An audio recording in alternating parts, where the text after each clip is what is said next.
తెలీదా అధ్యక్ష? అదేవిధంగా అధ్యక్ష ఆర్టీసీ బస్సు మహిళల గురించి వీళ్ళు మాట్లాడుతున్నది, వాళ్ళకి నష్టం జరిగింది ఆటో డ్రైవర్లని. ఒక ఆయన ఆటో రాముడు కృష్ణానగర్లో మొత్తం సినిమాకి సంబంధించిన వాళ్ళే ఉంటారు. సురభి నాటకాలు వేసేవాళ్ళు, సినిమాలో చిత్రసీమలో ఎక్స్ట్రా క్యారెక్టర్స్ అంటారు, ఏమంటారు వాళ్ళను? ఎక్స్ట్రా అంటే ఎక్స్ట్రా ఆర్టిస్టులు అంటే ఏమంటారు? జూనియర్ ఆర్టిస్టులు కృష్ణానగర్లు ఉంటారు.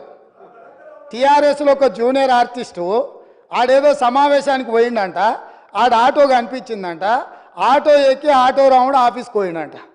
మళ్ళీ దాంట్లో మాత్రము లోపల కెమెరా పెట్టిరు అధ్యక్ష, ఆయన ఎక్కింది దిగింది షూటింగులు చేయడానికి. ఏంది అధ్యక్ష ఈ డ్రామా? ఏంది ఇది? మేము ఈ తెలంగాణ సమాజంలో ఉన్న ఆడబిడ్డల్ని హక్కున చేర్చుకోవాలన్న ఆలోచనతోని, ఒక మంచి ఆలోచనతోటి ఆర్టీసీ బస్సుల్లో ఆడబిడ్డలకు మేము ఉచిత ప్రయాణం కల్పించినాం. 2014 నుంచి 2019 వరకు మంత్రివర్గంలో ఒక్క ఆడబిడ్డ కూడా మీరు మంత్రి పదవి ఇవ్వకపోయినా, అక్కడ ఉన్నవాళ్ళు ఏ రోజు కూడా ఒక్క ఆడబిడ్డకు కూడా మంత్రి పదవి ఎందుకు ఇవ్వలేదు సార్ అని అడిగిన వాళ్ళు కాదు పాపం.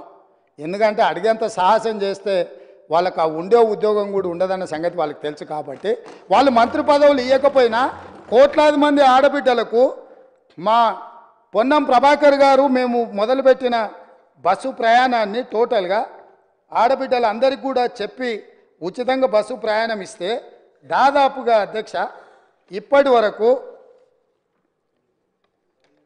15,21,00,000 ప్రయాణాలు ఆడబిడ్డలు ఉపయోగించుకున్నారు.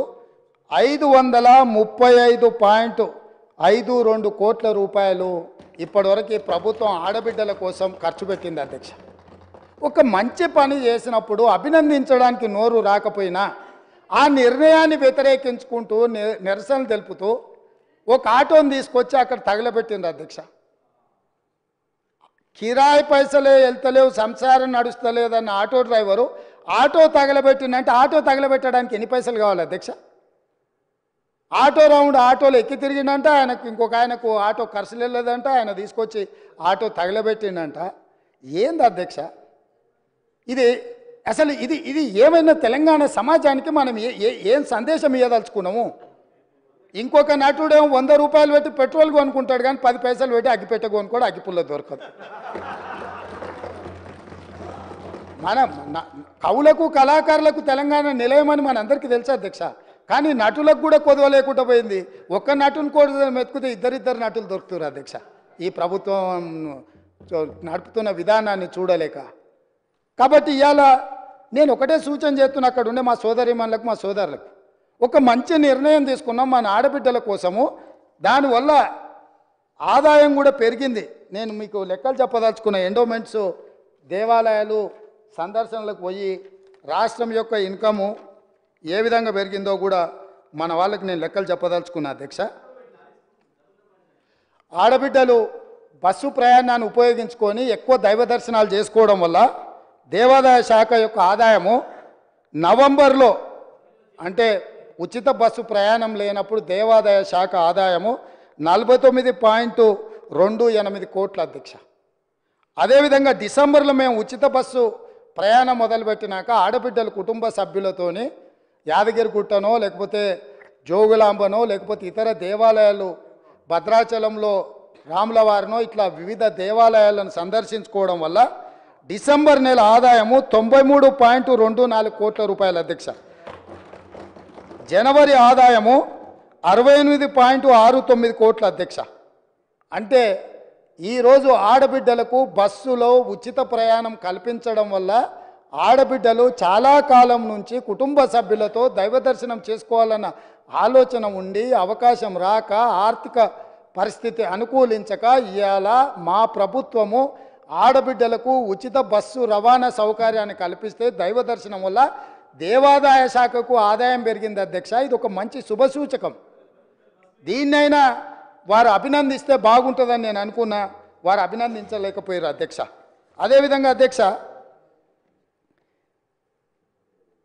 ఉద్యోగాలు పదే పదే మీరు 2 లక్షల ఉద్యోగాలు ఇస్తా అన్నారు. ఎక్కడ పోయినాయి మీ 2 లక్షల ఉద్యోగాలు? అసలు తెల్లారేయాలి కదా అధ్యక్ష. మీ ఉద్యోగాలు పోయిన దుఃఖంలో మీరున్నారేమో కానీ నిరుద్యోగ యువకులు ఆ దుఃఖంలో లేరు అధ్యక్ష. ఉద్యోగ అవకాశాలు కల్పించాలంటే దానికి ఒక ప్రాసెస్ ఉంటుంది అధ్యక్ష, ఒక విధానం ఉంటుంది. జస్ట్ లైక్ దట్ ఇట్లా చేయడానికి ఉండదు. గతంలో మీరు చేసినట్టు మేము చేయలేము. జిరాక్స్ సెంటర్లలో పల్లి బఠానీలు అమ్మినట్టు పరీక్షా పత్రాలు ఎక్కడ పడితే అక్కడ సంతలో సరుకులాక అమ్ముకునే విధానం మేము దేదలుచుకోలేదు అధ్యక్ష. మా పేషీలలో ఉండేటోళ్ళు ఎవరు అట్లాంటి దాంట్లో లేరు అధ్యక్ష. మా పేషీలలో ఉండే వాళ్ళ బంధువులు ఎవరు ఇట్లాంటి కుంభకోణాలలో లేరు అధ్యక్ష. మేము మీలాగా కాదు, మీరు మీలాగా మమ్మల్ని ఎందుకు అనుకుంటున్నారు? ఒక విధానం, ఆ విధానంలో మేము ప్రయత్నం చేస్తున్నాము. గతంలో మీరు నియమించిన వాళ్ళకి అర్హత లేదని హైకోర్టు చెప్పింది సభ్యులుగా. వాళ్ళని తొలగించమంటే రాజీనామా చేయమని అంటే వాళ్ళు విస్మించు కూర్చుంటే కొన్ని విధి విధానాల వల్ల వాళ్ళని తొలగించడానికి కొంత ఆలస్యమైంది. వాళ్ళ వెనకాల కూడా మరి మీరే ఉన్నారా అంటే నాకు తెలియదు, అది మీరు చెప్పాలి ఉన్నారో లేరో. ఏదేమైనా వాళ్ళని తొలగించడము, కొత్తగా నోటిఫికేషన్ ఇవ్వడం, కొత్తగా ఆహ్వానించడం, చైర్మన్గా అదేవిధంగా సభ్యులుగా నియమించడం, ఇదంతా కూడా ఒక ప్రాసెస్.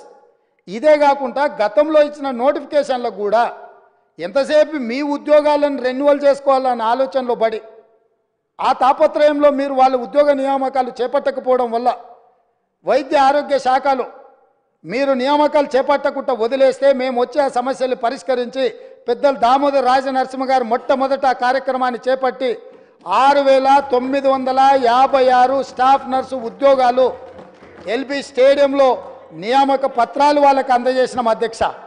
ఇది మా చిత్తశుద్ధి. అదేవిధంగా